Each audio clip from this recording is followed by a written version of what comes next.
But we're part of one big auto cluster here, the Great Lakes cluster, and that's why just a few weeks ago we were just over on the Michigan side with Governor Schneider signing a memorandum of understanding to work closer together with Michigan. Because Ontario and Michigan, when we work together, we are by far the largest auto cluster in North America, and powerful. This is where most of the innovation's being done. So I think that we try to see ourselves as part of that one big Great Lakes cluster.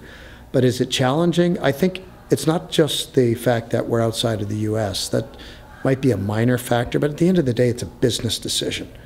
And in the old days, Canada, the investments would flow here without a lot of effort on our part, because they would gain access to the U.S. It was a good place to invest.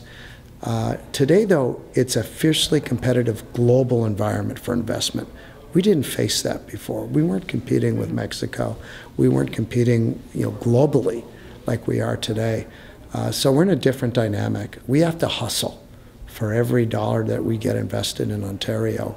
And we're very competitive in many ways. Lowest effective corporate tax rate in North America. That's a good place to be.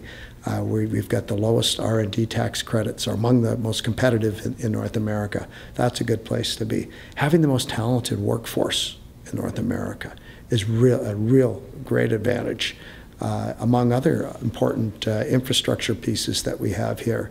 But at the end of the day, it's a business decision.